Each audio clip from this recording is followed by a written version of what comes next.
The prairie stretched wide and endless under the orange glow of the setting sun. The air was quiet except for the sound of a horse's hooves pressing gently against the dry earth. A cowboy rode slowly, his hat pulled low over his eyes, his long coat dusted with the trail. He was alone, as always. People who had seen him pass through towns called him a wanderer. Some called him a drifter. But in truth, he was just a lonely man who had no one waiting for him anywhere. His name was not known to many because he never stayed long enough in one place for people to ask. The horse was his only true companion, a strong and patient animal that carried him across the wild lands without complaint. The cowboy spent most of his days following the path of the sun, not searching for gold or land like many others, but simply moving forward. He ate little, spoke even less, and lived with the silence of the plains. He liked it that way, though sometimes in the stillness of night he felt a hollow ache in his chest, a reminder that life was easier when someone shared the burden of loneliness. Yet he had chosen this life for reasons buried in his past, reasons he did not speak of. On this evening, the wind carried faint voices to his ears. At first he thought it was just the whistling of the breeze, but then he stopped his horse and listened more carefully. The voices were sharp like laughter mixed with rough shouting. His sharp eyes followed the ground and he saw signs on the earth, boot prints scattered across the dirt, broken twigs, and a small piece of cloth stuck to a bush. These were not the marks of peaceful travelers. Something about it felt wrong. He should have turned away. Trouble was something he had avoided for years. But the trail of noise pulled him forward, and his horse seemed to sense his hesitation. Slowly, he guided the animal closer, careful not to be seen. From behind a group of rocks, he looked down into a small clearing, and what he saw made his heart tighten. There were 4 men around a fire. Their clothes were rough, their faces unshaven, their eyes sharp like wolves. They were hunters, though not of animals. By the fire sat a young Apache girl, her hands bound tightly, her long black hair tangled, her eyes filled with fear but also defiance. She was no older than 16, perhaps 17, dressed in a simple dress with beads around her neck. One of the men laughed and said something cruel that made the others roar with amusement. The girl stayed silent, her face proud, refusing to show tears. The cowboy's hands tightened on the reins. His heart told him to walk away. After all, this was none of his business. Hunters were dangerous men, and interfering meant risk.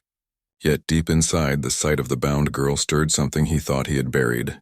He remembered another time long ago, when he had not been able to save someone who mattered to him. That memory burned like fire, and he knew he could not ride away. The cowboy leaned back and studied the camp. 4 men, a small fire, their rifles leaning against a log, the girl tied near the edge of the circle. If he rushed in, he would be outnumbered and likely shot before he could free her. He needed another way. His mind worked quickly, sharp as a knife. The land around him was his ally.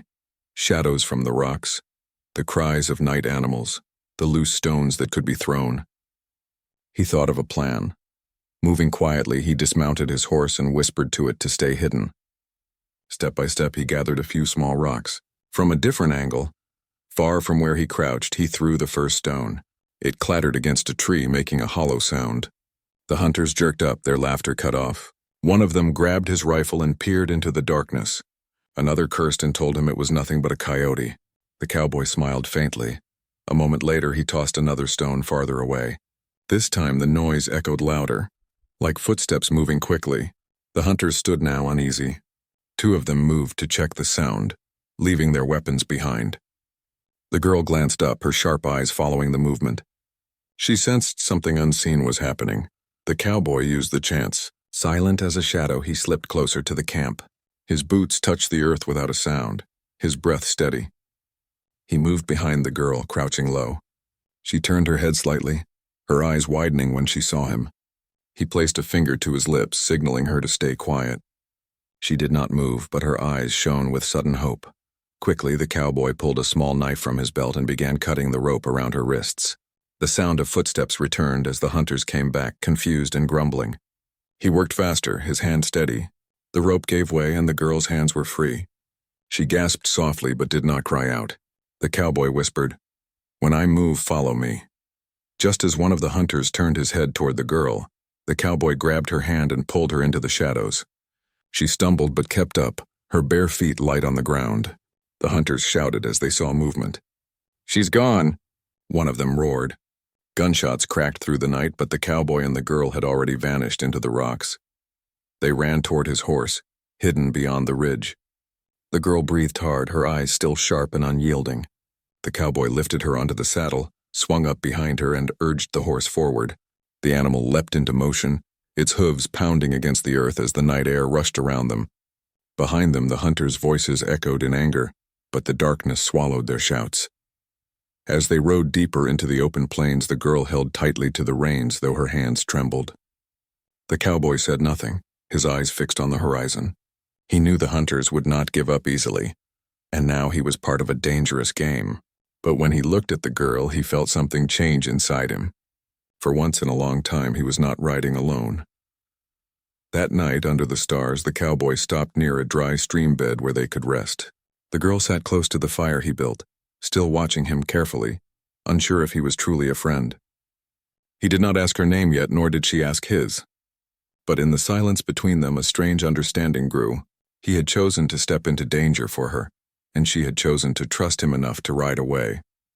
The lonely cowboy had broken his own rule of staying clear of other people's troubles. He had freed the Apache girl from hunters, but deep inside he knew this was only the beginning. Trouble would follow them both.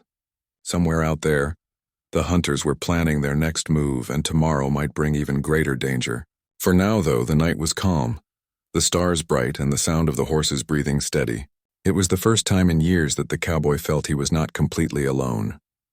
The night was long, and the prairie winds carried whispers through the tall grass as if the land itself was alive. The cowboy sat close to the fire, his rifle resting across his knees, his eyes sharp and alert. Beside him, the Apache girl sat quietly, her dark eyes fixed on the flames. She said nothing, but he could sense the storm of thoughts in her mind. She was free, yet the danger was not gone. The hunters would not accept defeat so easily. They had lost their prize, and men like them did not forgive or forget. The cowboy fed another stick into the fire, keeping it low so the smoke would not rise too high. He had learned long ago how to hide from eyes that hunted in the night. The girl shifted slightly, her thin shoulders trembling in the cold. Without speaking, he reached into his saddlebag and pulled out a worn blanket. He offered it to her, and for the first time she looked directly into his eyes. There was suspicion in her gaze, but also a glimmer of trust. Slowly, she took the blanket and wrapped it around herself. Hours passed in silence until the fire burned to glowing embers. The cowboy leaned back against a log, his hat tilted forward, pretending to sleep but never truly closing his eyes. The girl, however, eventually drifted off, her head resting against her knees. The sound of her breathing was steady, and for a moment, he allowed himself to feel something he had not felt in years: responsibility for another life. Just before dawn, the distant call of coyotes echoed across the plains. The cowboy's eyes snapped open fully.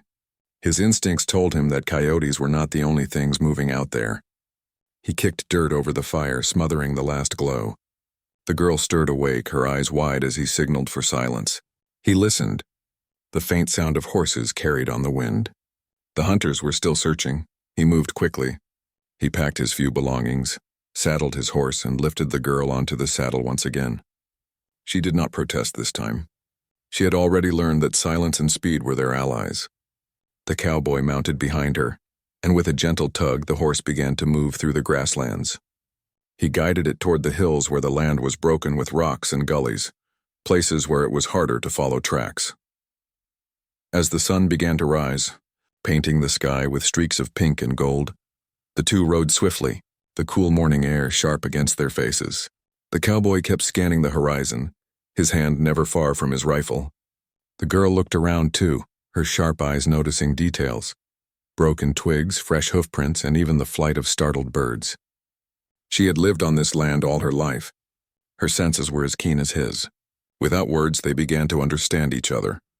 By midday, they found shelter in a narrow canyon, hidden between high stone walls. The cowboy let the horse drink from a small stream, while the girl crouched near a cluster of plants, picking a few leaves. She crushed them between her fingers, and a fresh, sharp smell filled the air. She pressed the leaves onto her wrist where the rope had cut into her skin. The cowboy watched silently. Realizing she had knowledge of herbs and medicine, she noticed his gaze and for the first time spoke softly. "These heal," she said in broken English, her voice quiet but steady. The cowboy gave a slight nod, surprised by the strength in her tone. "You know the land?" he said. She looked at him for a moment, then returned her eyes to the plants. "I belong to it." It was a simple answer, but it carried weight. He respected it and did not press her with questions. She in turn studied him, perhaps wondering why a man like him had risked his life to save her. He had no answer he could give. Perhaps he did not even know himself. The canyon gave them cover, but it could not protect them forever. The cowboy knew the hunters would spread out, searching every creek and hollow until they found a trace. As if to confirm his thoughts, a sudden crack of a branch echoed from above the canyon rim. Both of them froze. The cowboy pulled the girl close, guiding her behind a large rock. He raised his rifle slowly, eyes narrowed. Shadows moved at the top of the canyon. A figure appeared, scanning the ground below. Another joined him. The hunters had found their trail. The cowboy whispered, "Stay low," then pressed his back against the stone. The hunters shouted to each other, their voices echoing in the narrow walls. One of them pointed down into the canyon, and the others began to climb down, careful but eager. The cowboy's jaw tightened. He knew they were outnumbered. To fight here would be suicide. He needed another trick, another chance to escape. The girl touched his arm and pointed to a narrow passage between two rocks, half hidden by shrubs. Her eyes urged him to move. Without hesitation, he nodded. Silently, they slipped through the gap, moving deeper into the maze of stone. The hunters' voices grew louder behind them, but the rocks twisted and turned, breaking the sound. The narrow path opened into a hidden ravine. At the far end was a steep slope leading back to the open plains. The cowboy lifted the girl onto the horse again and followed close, his boots kicking loose stones. The hunters realized too late where they had gone. Angry shouts echoed as bullets cracked against the rocks. The cowboy urged the horse faster, the sound of pursuit fading as they burst out of the canyon into the wide grasslands. Breathing hard, the cowboy slowed the horse once they were far enough. He glanced back. The hunters were lost in the maze of stone, their frustration ringing out in curses, for now they were safe. The girl looked at him, her face still calm but her eyes bright with unspoken gratitude. As evening came, they found another place to rest, an abandoned cabin hidden near a cluster of trees. Inside, dust covered the floor and the roof had holes where sunlight streamed through. Still, it offered shelter. The cowboy lit a small fire while the girl sat near the wall, her hands clasped tightly. She finally asked, "Why you help me?" The cowboy paused, staring at the flames. Memories rose in his mind, faces he had lost, mistakes he could never undo. His voice was low when he finally answered, "Because once I couldn't help someone I cared for. I won't make that mistake again." The girl listened quietly, her expression softening. She did not ask more questions, but the silence between them felt different now. Less heavy, more like an understanding. That night the wind howled outside, and the hunters searched somewhere in the distance. But inside the old cabin, a bond began to grow between two souls from different worlds, a lonely cowboy and an Apache girl. Both had survived another day, but they knew the true test had yet to come. Tomorrow might bring allies, or it might bring more danger. Neither could predict what the rising sun would reveal. The night inside the abandoned cabin was restless. The wind slipped through cracks in the wooden walls, carrying with it the howl of coyotes and the whisper of leaves brushing against each other. The cowboy sat close to the fire, his eyes never leaving the shadows that stretched across the floor. He could not afford sleep. The hunters had followed them too closely that day, and though they had managed to escape, he knew men like that did not quit easily. His rifle leaned against the wall beside him, always within reach. The Apache girl sat on the other side of the small fire. Her back rested against the wall, her knees drawn up, the blanket wrapped tightly around her shoulders. Her dark eyes studied the flames as though they held answers to questions she did not speak aloud. She was quiet, but her silence was not empty. It was heavy, full of thought and memory. After some time, she shifted and glanced at the cowboy. Her voice, soft but steady, broke the silence. "They will not stop." The cowboy nodded slowly, his hat shadowing his face. "I know. You risked much to free me," she said. "But now they want you too." The cowboy leaned back, staring at the beams of the roof. "I've had men after me before. Hunters, lawmen, drifters who thought I was easy prey. I'm still here." She studied him for a moment, then lowered her gaze. Still, you could have left me. You did not. The cowboy said nothing for a while. Finally, he spoke in a low tone. Long time ago, I lost someone because I didn't act. I was too slow, too afraid. That mistake has followed me every mile since. When I saw you tied there, I couldn't walk away. Maybe I was thinking of her, or maybe I was just tired of living with ghosts. The girl's eyes softened, though her expression remained firm. She pulled a small beaded necklace from under her dress and held it in her palm. The beads glimmered faintly in the firelight. My mother gave me this. She said it would keep me strong when I was afraid. When those men caught me, I held onto it even when they tied my hands. It reminded me not to give up. The cowboy looked at the necklace, then at her face. He recognized the same strength that had kept her silent and proud even when the hunters mocked her. There was steel in her spirit, and it impressed him more than any weapon. The fire burned lower and silence returned. Outside, an owl called, and the sound echoed against the hills. The cowboy felt the weight of the long day pressing on his shoulders. Still, he stayed awake until the girl's breathing became steady with sleep. Only then did he let his eyes close for a moment. Morning came with a pale light spilling through the holes in the roof. The cowboy woke first, stepping outside to scan the land. The plain stretched wide and empty, but he did not trust the calm. He fetched water from the stream nearby, filled his canteen, and checked the horse. The animal was restless, ears twitching at every sound. That was enough to tell him danger still lingered close. When he returned, the girl was awake. She was standing near the doorway, her blanket draped loosely over her shoulders, watching the horizon.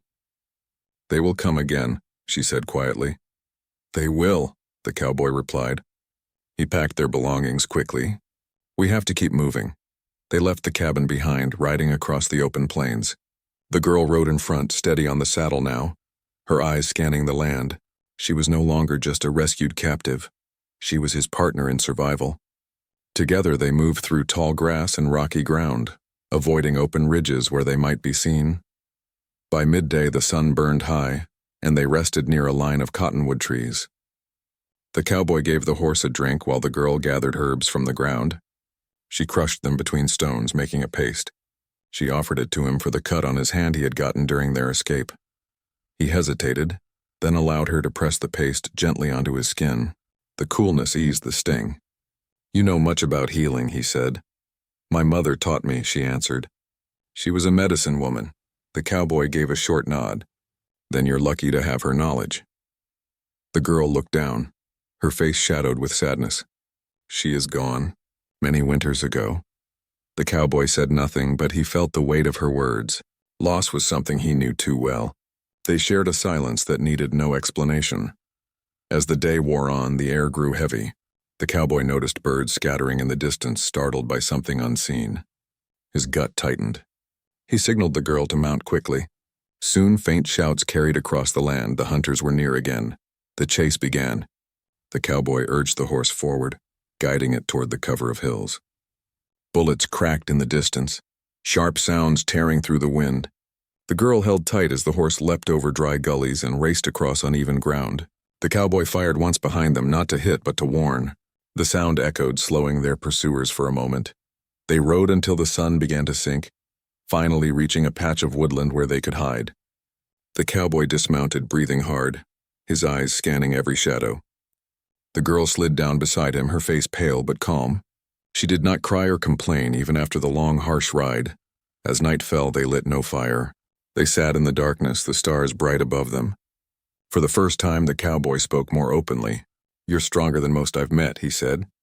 "Stronger than some men twice your age." The girl tilted her head. "Strength comes when there is no choice." He thought about her words. They were true, and they fit both of them. He had chosen a lonely path because of pain in his past. She had been forced into strength by loss and danger. Now their paths had crossed, and for a brief moment they were not alone. The night grew colder, and the girl leaned against the cowboy's arm without a word. He stiffened at first, unaccustomed to closeness, but then he allowed it. The warmth of another soul beside him was something he had long forgotten. The cowboy knew tomorrow would bring new challenges. The hunters would not stop, and soon the girl's people might appear. When they did, he could not be sure if they would see him as a savior or an enemy. But for now, he sat quietly, watching the stars, feeling the weight of the girl's trust resting against him. The lonely cowboy, once a man who carried only silence, was no longer carrying it alone. And as the night deepened, he understood that something had changed inside him. Whatever tomorrow brought, whether danger or peace, he would face it differently now. The dawn crept slowly over the horizon, turning the sky from deep purple to gold. The cowboy woke first, his body stiff from sleeping against the trunk of a tree. The Apache girl was still resting, her head leaning against her folded arms. The night had been long but quiet, the hunters not daring to search so deep into the woods. Still, the cowboy's instincts told him they were not far. Danger had a way of following him, and now it followed her as well. He rose silently, checking the horse, tightening the saddle straps, and scanning the edges of the trees. The air smelled of damp earth and pine, but under that, he sensed something else. Movement, perhaps, or the stillness of men hiding. His hand stayed close to his rifle. The girl woke soon after, rubbing her eyes. She looked toward the open plains beyond the tree line. Her face grew serious, and she whispered, "They are coming." The cowboy frowned. "Hunters?" She shook her head. "No, my people." The cowboy's heart tightened. He had known this moment would come, yet he was not ready. He had risked his life to save her, but he was still a stranger, a lone white man with a gun riding with an Apache girl. Her people might not see him as her savior. They might see him as another threat. The sound of hooves soon filled the air. Dust clouds rose on the horizon. From between the trees, the cowboy and the girl watched as a line of warriors appeared. They rode fast, their ponies strong and agile, their faces painted for war. Spears and bows gleamed in the morning light. At the front was a tall man with sharp eyes, his hair braided with eagle feathers. He carried himself with the quiet strength of a leader. The girl's eyes lit with recognition. She stood and stepped forward into the open clearing.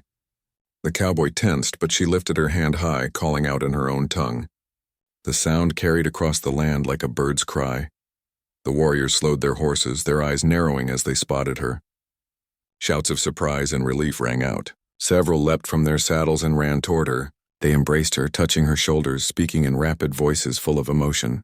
The cowboy hung back near the trees, his rifle resting against his side. He could see the joy on the girl's face, but his own chest felt heavy. Then the warriors noticed him. Their joy turned to suspicion in an instant. Bows were raised, arrows notched, spears lowered in his direction. The cowboy did not move. He knew one wrong gesture could mean his death. He kept his rifle pointed at the ground, his hands open and calm. The leader rode forward, dismounted, and walked toward the cowboy. His steps were steady, his eyes never leaving the stranger.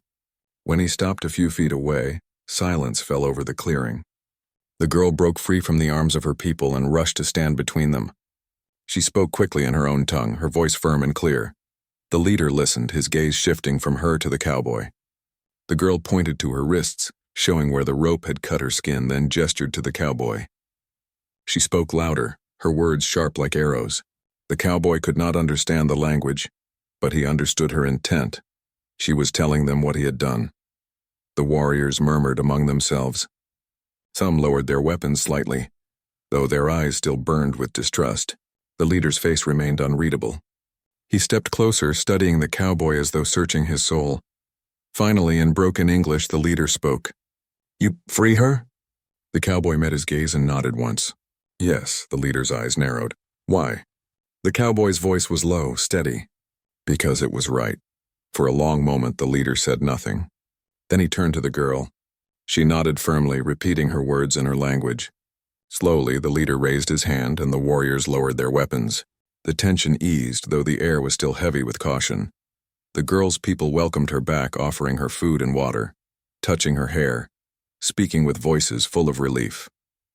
She smiled more than she had since the cowboy first saw her, and he felt a strange warmth inside at the sight. Still, he remained at the edge, an outsider. The leader approached him again. "You ride with us," he said. It was not a request, but a command. The cowboy hesitated. He had lived his life avoiding groups, staying apart from others. Yet he knew refusing would be dangerous. He gave a short nod, mounted his horse, and followed them as they rode deeper into the plains. They traveled together, the cowboy surrounded by sharp eyes watching his every move. The girl rode near the front, speaking with her people. Every so often she glanced back at him, as if to reassure him that he was not forgotten. By midday, They reached the edge of a valley where the tribe had made camp. Smoke rose from small fires, children played near the river, and women prepared food. The returning warriors were greeted with cheers, and when the girl appeared, the camp erupted in joy. Her mother ran to her, tears streaming, and embraced her tightly. The cowboy turned his face away, feeling the weight of the moment that did not belong to him. But not all were joyful. Some of the older men looked at him with suspicion, whispering among themselves. They saw only a stranger with a rifle, not the man who had risked his life. The leader spoke with them in low tones while the girl stood nearby, her face firm. As evening fell, a council fire was lit. The cowboy was brought forward to sit near it, though he remained silent. The warriors spoke in their tongue, their voices rising and falling. The girl spoke too, her hands moving as she described what had happened. At last the leader turned to the cowboy. "You saved her," he said slowly. "But you bring danger." "Hunters follow." The cowboy nodded. "Yes, they won't stop." The leader's eyes were sharp. "Then we fight." The words sent a ripple through the gathering. The warriors raised their weapons, voices shouting in agreement. The girl looked at the cowboy, her eyes both grateful and worried. She knew what was coming. That night the camp prepared for battle. Weapons were sharpened, horses fed, and scouts sent to watch the land. The cowboy sat alone near the fire, his rifle across his knees. He was not part of the tribe, but he had been drawn into their fight. He stared into the flames, wondering if he had made the right choice. Yet when he looked across the camp and saw the girl laughing with her mother, he knew he could not regret it. The lonely cowboy, who had once wanted nothing but to be left alone, now stood at the edge of a tribe preparing for war. The hunters would come, and when they did, he would not ride away. The night was calm, but the cowboy knew it was only a calm before the storm. The hunters were still out there, somewhere across the plains, plotting and searching. Inside the Apache camp, the girl's people moved with quiet purpose, preparing for the coming confrontation. Children were hidden in small huts while the warriors sharpened arrows, checked bows, and inspected spears. The cowboy walked among them, his rifle in hand, still a stranger but no longer an outsider in the eyes of those who mattered most. The girl approached him, her expression serious. "They will come at dawn," she said softly. "We must be ready."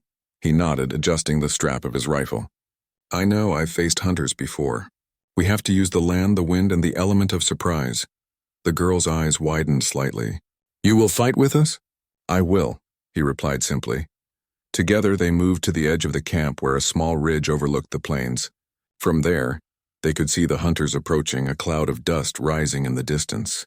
The cowboy counted 6 men, all heavily armed and moving fast, their faces set with anger and determination. They had not expected the girl's people to be prepared, and now they were walking into a trap. The Apache warriors waited in silence, hidden behind rocks and trees. The girl knelt beside the cowboy, pointing to the positions of the hunters. "2 on the left," she whispered, 3 in the center, 1 on the right. "If we move together, we can stop them before they reach the camp." The cowboy studied the men below.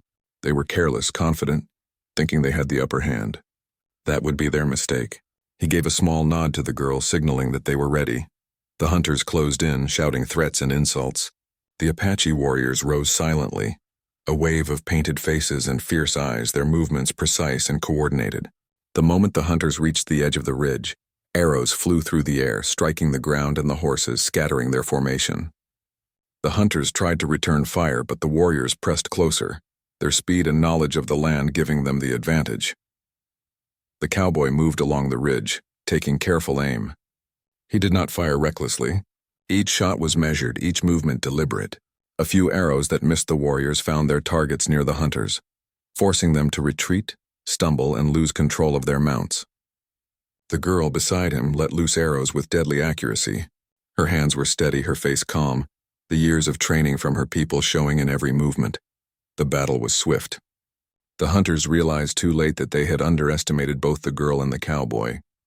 The plains, which they had thought were empty, were filled with silent eyes, prepared warriors, and the unexpected marksmanship of a man who had spent his life surviving alone. Within moments, the hunters' confidence crumbled. They tried to regroup, but the warriors pressed relentlessly, cutting off escape routes. One of the hunters, larger than the others, broke away, aiming his rifle at the girl. The cowboy's heart pounded. Without thinking, he fired, hitting the man in the arm. The rifle clattered to the ground. The girl did not flinch. She used the moment to release another arrow that forced the man back, keeping him from reaching the camp. Soon, the remaining hunters surrendered. Their faces were full of fear and disbelief. They had thought capturing one girl would be easy, but now they were surrounded, defeated by the girl they had tried to enslave, and by the man who had risked everything to help her. The warriors disarmed the hunters and led them away from the camp, ensuring they would not threaten the tribe again. The girl ran to her mother, who embraced her tightly, tears of relief streaming down her face. The cowboy watched from a distance, his chest heavy with emotion he rarely allowed himself to feel. The leader of the tribe approached him, his eyes steady. "You saved her," he said, nodding once. "You have risked your life for my daughter and for my people. For that you have our respect." The cowboy inclined his head slightly. "I did what I had to do." "You could stay," the leader said. "The camp will welcome you." The cowboy's gaze drifted to the horizon. The open plains called to him, the endless sky reminding him of the life he had chosen long ago. Yet he felt something new now, a sense of connection he had not known in years. He looked back at the girl, now safe in the arms of her mother, and at the tribe standing proud and strong. "I cannot stay," he said finally, "but I will remember this place, and I will remember her." The leader nodded, understanding. The girl ran to him one last time, holding out her hand. He took it briefly, a silent promise passing between them. Then he swung onto his horse, the familiar weight of solitude returning to him, but now carrying the warmth of gratitude and trust. He rode away slowly, the sun climbing higher in the sky, painting the plains with gold. Behind him, the camp returned to its daily rhythm, the warriors preparing for the future, the girl safe and free. The cowboy's figure grew smaller as he disappeared into the distance, a lone rider once more. Yet inside, he carried something he had not felt in many years, the knowledge that even the loneliest of men could make a difference, that courage and kindness could bridge worlds. The plains stretched endlessly ahead, but now the cowboy was not quite the same. The bond he had formed with the girl and her people would remain with him, a reminder that even in a world full of danger and solitude, moments of trust, bravery, and friendship could shine brighter than the harshest trials. The wind lifted his coat, the horse's hooves beat softly against the earth, and the lonely cowboy rode on, carrying the memory of a girl who had changed his life, and a tribe that had shown him respect and gratitude he had never known. The story of that day of fear turned to hope, danger turned to triumph, and loneliness turned to connection, would remain with him forever as he moved toward the endless horizon, ready for whatever the next journey would bring.